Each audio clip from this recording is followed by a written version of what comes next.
भाग 2। किसी भी क्षेत्र में पर्याप्त प्रगति एक विशिष्ट कार्य प्रणाली के आधार के बिना संभव नहीं होती है। अर्थात आप भी कर सकते हैं। आप भी अपने अवचेतन मन को संचालित करने में दक्ष बन सकते हैं।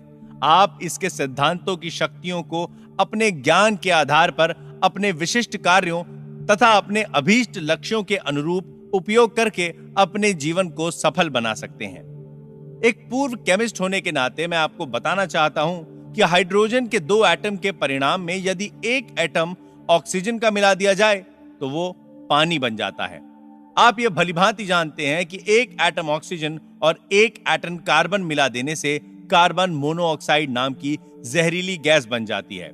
लेकिन यदि एक एटम ऑक्सीजन और मिला दिया जाए तो कार्बन डाइऑक्साइड गैस बन जाती है, जो एक साधारण गैस होती है।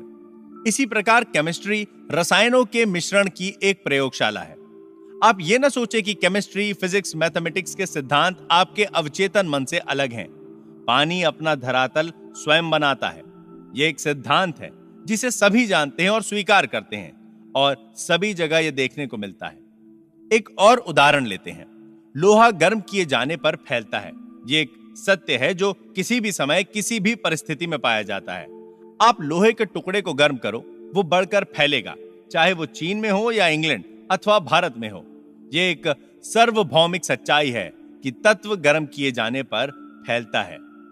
यह भी एक सार्वजनिक सच्चाई है कि आप अपने अवचेतन मन में जो प्रभाव डालते हैं वो अंतरिक्ष के चित्रपट पर एक शर्त, अनुभव और परिणाम के रूप में अभिव्यक्त होता है।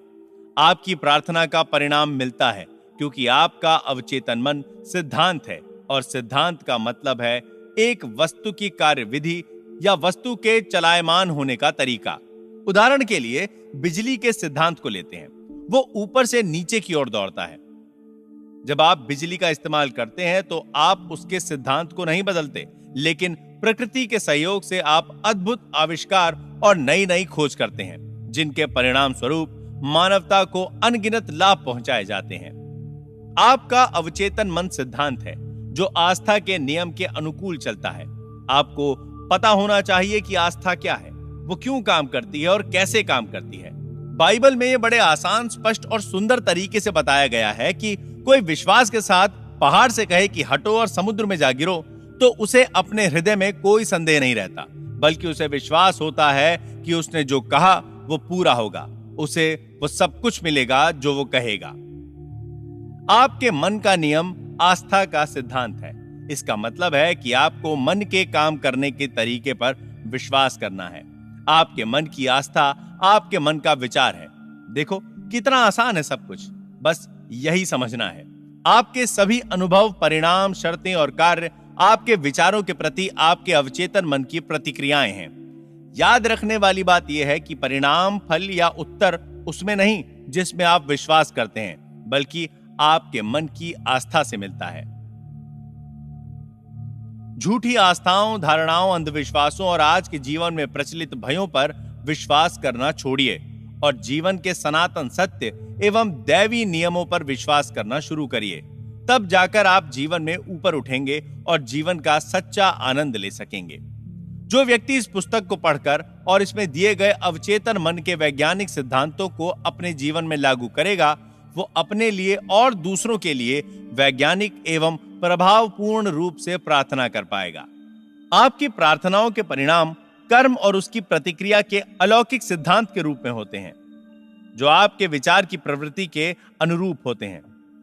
अपने मन को सद्भाव, स्वास्थ्य, शांति तथा शुभेच्छाओं में लगाएं और देखें आपके जीवन में क्या आश्चर्य होते हैं। आपका मन दरअसल में एक है, किंतु उसके 2 स्पष्ट भाग हैं। दोनों की विशेषताएं अलग हैं।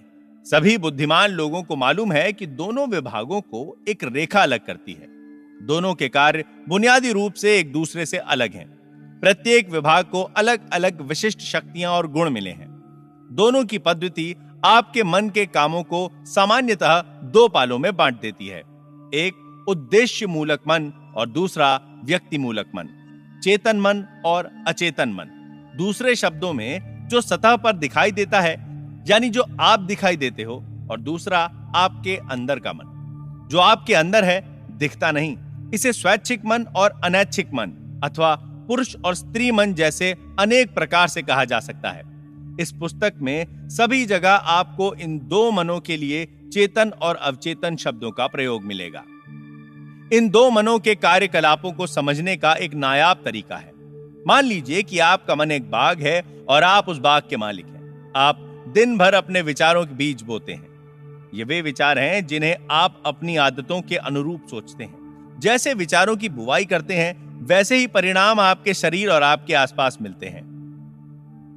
सुख, शांति, सही कामों, शुभ इच्छाओं और खुशहाली के विचारों का रोपण करना शुरू करें।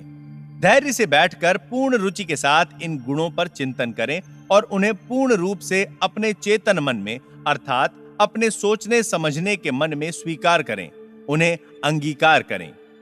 अपने मन के बगीचे में इन विश्लेषण बीजों की बुआई करें और उनकी शानदार फसल का लाभ कमाएं। आपके अवचेतन मन की मिट्टी खूब उपजाऊ है, जिसमें सभी प्रकार के बीज उग जाते हैं, अच्छे भी और बुरे भी। लेकिन जरा सोचिए, क्या कांटों को रोपने से कहीं अंगूर मिलेंगे या गोखरू के पेड़ में अंजीर लगेंगे? इसीलिए प्रत्येक विचार महत्वपूर्ण है, क्योंकि वही कारण है जिसके प्रभाव से फल मिलता है। इसीलिए यह जरूरी है कि आप अपने विचारों पर नियंत्रण रखें, जिससे आपको वही परिणाम प्राप्त हो जैसा आप चाहते हैं। जब आपका मन सही रास्ते पर चलने लगेगा, जब आप सच को समझना शुरू कर देंगे, जब आपके अवचेतन मन में रचनात्मक, मधुर और शांतिपूर्ण विचार जमा होने लगेंगे, तब आपके अवचेतन मन की जादुई शक्ति में प्रतिक्रिया होगी और आपके जीवन में मधुर परिस्थितियां पैदा होंगी। आपके आसपास का वातावरण सहज बन जाएगा, प्रत्येक कार्य में सफलता मिलती जाएगी। जब आप अपने सोचने विचारने पर नियंत्रण शुरू कर देंगे, तो आपका अवचेतन मन इस शक्ति का उपयोग अपनी समस्या या परेशानी में भी कर पाएगा। दूसरे शब्दों में, आप वस्तुतः उस अनंत शक्ति और सर्वशक्तिमान नियम के सजग अनुयायी बन जाएंगे जो समस्त संसार को चलायमान रखता है। आप जहां रहते हैं वहां चारों ओर देखेंगे तो पाएंगे कि अधिकांश लोग शून्य जगत में रहते हैं और विवेकपूर्ण एवं ज्ञानी जन अभिलाषापूर्ण, अर्थपूर्ण जीवन को चुनते हैं। याद रखें, अर्थपूर्ण जीवन अर्थात आपके विचार, आपकी भावनाएं और कल्पनाएं ही आपके शून्य जगत का निर्माण करती हैं। इसीलिए यही रचनात्मक शक्ति और वो सब कुछ जो आप अपने जीवन में देखते हैं, उसे जाने अनजाने में आपके भीतर के मन ने बनाया है। आपके चेतन और अवचेतन मन के आदान प्रदान का ज्ञान आपके संपूर्ण जीवन को बदल सकता है। अपने आसपास की दशा बदलने के लिए आपको उसके कारण को बदलना होगा। अधिकांश लोग दशा और परिस्थिति बदलने के लिए उसी में करना शुरू कर देते हैं। विवाद, उलझन, अभाव, बंधनों को दूर करने के लिए आपको उनके कारण को, अर्थात उस तरीके को बदलना होगा जिसके जरिए आप चेतन मन का प्रयोग कर रहे हो। दूसरे शब्दों में, जिस दिशा में आप सोच रहे हैं और मन का प्रयोग कर रहे हैं, उसे बदलना होगा। आप असीमित दौलत के अथाह सागर में रह रहे हैं। आपका अवचेतन मन आपके विचारों के प्रति बहुत नाजुक है, तुरंत सक्रिय हो जाता है। आपके विचार ही वो शक्तिपुंज हैं जिसके माध्यम से आपके अवचेतन की अपरिमित बुद्धि, ज्ञान, महत्वपूर्ण शक्तियां और ऊर्जाएं निर्गत होती हैं। आपके मन के नियमों का व्यवहारिक प्रयोग, जैसा कि इस पुस्तक के प्रत्येक अध्याय में दिया गया है, आपके जीवन में अभावों को दूर करके संपन्नता लाएगा, अंधकार की जगह प्रकाश लाएगा, भय को दूर करके विश्वास लाएगा, विवाद की जगह सौहार्द लाएगा, विफलता के स्थान पर सफलता लाएगा और साधारण जीवन से उन्मुक्त होकर खुशहाल जीवन प्रदान करेगा।